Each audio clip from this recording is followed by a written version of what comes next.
Are you tired of being skinny fat? Well, I got the solution for you. But first, a quick disclaimer. The following information will blow your mind. After applying these skills, you will be thirsted for, adored, and most likely given a raise at work for being extremely, extremely sexy. Viewer discretion is strongly advised.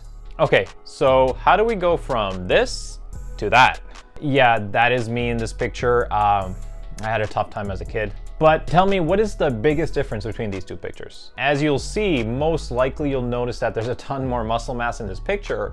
Obviously, I'm leaner as well, but end of the day, even if this version of me got really lean, there would be no muscle to see. So then the question becomes, how do we put on that muscle mass? The big important term that we need to understand here is muscle hypertrophy. To simplify, it's basically the process of breaking down muscle tissue so that it can get stronger and bigger over time. There are a ton of ways to really achieve this, but two of the most common and the best ways in my opinion are to increase the weight you lift for a particular exercise over time, or by increasing your rep range for a particular exercise over time.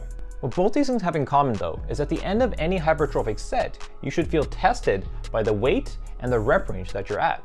There should be a level of intensity present at the end of these sets that pulls such a big enough stimulus that your body has no other choice but to grow, given obviously that you're in a calorie surplus. Let me show you a quick demonstration. Let's just say you're trying to add some mass to your arms and the goal is bigger biceps. Now, in the beginning, I could be curling a 20-pound dumbbell and maybe only achieve 8 solid reps before I hit failure. Now, if I keep training consistently for a few weeks, I should be able to eventually feel that same level of failure at, say, rep 12. Now, obviously, I could keep trying to improve my reps with the 20s, but as a beginner, you might want to challenge yourself and start going heavier, this time to 25 pounds. Now, with 25 pounds, I might struggle to go past 8 reps again, but that's okay. This is what we want. The most important factor here is that you actually train close enough to failure that you can feel that burn, that lactic acid in your muscles, and you try to sustain it for as long as possible. As a beginner, you really want to try to build up that pain tolerance, as that's where you'll see a lot of growth, so keep putting that effort in, and you'll surely see a ton of change to your frame pretty quickly.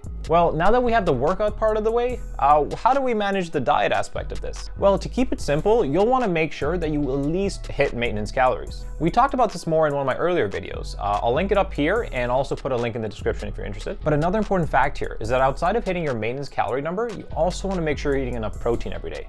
Like, this is really, really important. You have to hit it every single day, not just every workout day. Your body goes through changes daily whenever you're sleeping to increase muscle mass over a period of time.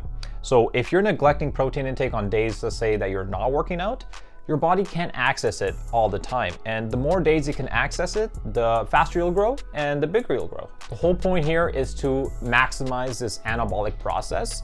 And again, the more often you can get that protein level and make it a routine, the better you're gonna look. The general rule of thumb, I don't know why I did this, but it's to get 0.7 to 1 gram of protein per pound of body weight. So for a 200-pound person, you're looking at least 140 grams or all the way up to 200 grams. I would personally obviously stay on the higher end, closer to 200, because sometimes you don't know whether certain genetics play a role here, and some people just react better to a higher protein intake, so might as well maximize all the workouts you're doing and stay on that higher end. Now, what foods can we eat in particular that might get us this protein goal?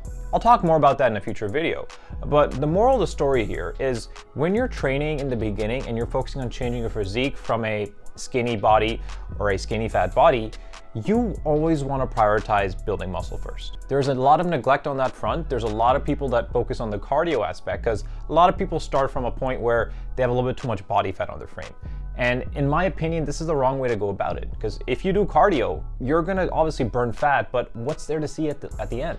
Nothing really. You wanna emphasize the training aspect of this. You wanna put muscle on your body, even if that means gaining a lot more weight. Again, a lot of the weight's gonna be muscle weight, so it's so much more valuable, but you can always drop down body fat at a later stage, and it's easier to grow muscle when you start off at a higher body weight. Because if you do end up doing cardio and you get really, really lean, end of the day, you're gonna have an awkward physique where, you know, you put a t-shirt on, doesn't even look like you work out. You know, you just look like a skinny frame, and, you know, again, for some people that might be what they want, But again, not only does weight training make you look better physically, but who doesn't want that strength? It helps longevity, it helps so many different things. So you always want to see if you can prioritize in the beginning whenever you enter a gym. Don't be afraid. People will help you there in case you need it. Just try to come in and give that effort every single day.